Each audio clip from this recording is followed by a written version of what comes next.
Halo para Kuruna, pernah nggak sih kalian mikir gimana kalau misalnya tiba-tiba suatu saat ada orang yang datang ke rumah kalian dan menemani hari-hari kalian dengan petualangan fantasi yang begitu unik.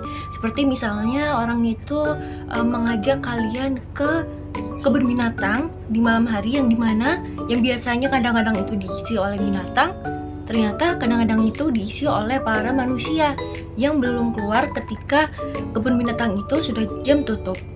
Sedangkan para hewan melihat para manusia itu selayaknya kita melihat hewan-hewan di kebun binatang. Nah, itu merupakan salah satu cerita dari beberapa cerita dari buku ini. Jadi aku kali ini mau membahas buku Mary Poppins. Nah, di buku ini itu menceritakan ada keluarga Banks dari Mr. Banks ini yang sedang mencari pengasuh untuk keempat anaknya. Keempat anaknya ini ada Jane, Michael, John, dan Barbara dengan harga serendah mungkin. Nah, datanglah si Mary Poppins ini ke dalam keluarga tersebut untuk melamar pekerjaan tersebut. Nah, selama Mary Poppins ini menjadi pengasuh dari keempat anak tersebut, banyak sekali petualangan yang tidak terduga.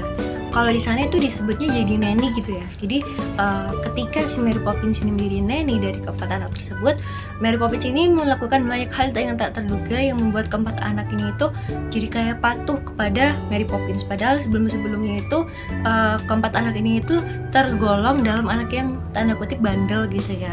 Salah satu cerita lain yang aku lihat itu adalah ketika ada sapi yang berdansa. Jadi suatu saat ada sapi yang kayak ketempelan bintang gitu ya.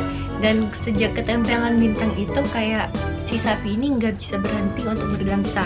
Nah, tapi sapi ini nggak tahu kenapa kok dia tidak bisa berhenti untuk berdansa. Akhirnya sapi ini datang ke raja untuk meminta saran bagaimana biar bisa berhenti berdansa, karena sapi ini jadi kayak capek, habis itu tidak bisa menikmati hidupnya seperti sedia kala. Nah, akhirnya raja menyarankan kepada sapi untuk melompati bulan. Jadi bintangnya itu lepas. Nah, ketika bintang di sapi ini lepas, akhirnya sapi ini bisa mengendalikan dirinya lagi.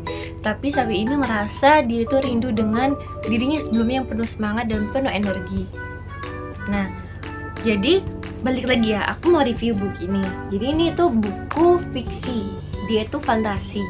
Dan buku ini mengarahnya untuk anak-anak. Jadi ini buku terbitan Konita sebanyak 226 halaman. Nah, ini kayak lebih menceritakan petualangan gitu ya. Gimana sih ketika Mary Poppins ini menjadi nanny dari keempat anak tersebut dengan cerita yang tidak terduga.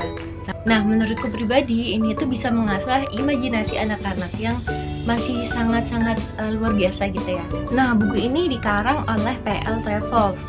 Untuk penerjemahannya sendiri sebenarnya ini mudah dipahami, tapi mungkin untuk anak-anak mungkin bacanya jadi kayak agak perlu dibaca ulang gitu ya kalau menurutku pribadi. Tapi overall ini mudah untuk dipahami. Untuk pengembangan karakternya, karena menurutku ini kayak kurang kompleks, itu pengembangan karakter pada masing-masing karakternya, jadi aku kasih rating 7/10. Dan untuk alur ceritanya aku kasih rating 8/10. Dan untuk plotnya, karena ini tuh kayak banyak petualangan yang tidak terduga, aku kasih rating 8/10. Dan untuk endingnya, karena menurutku ini endingnya tuh kayak buru-buru gitu loh, jadi aku kasih rating 7/10. Dan overall buku ini dari aku dapat rating 7,5/10. Jadi kalau misalnya kalian bingung mau nyari buku apa untuk anak-anak, untuk adik kalian, atau untuk siapapun yang masih anak-anak, mungkin kalian bisa mencoba untuk membaca buku ini, Mary Poppins. Dan ini sudah dibuat dalam bentuk film loh.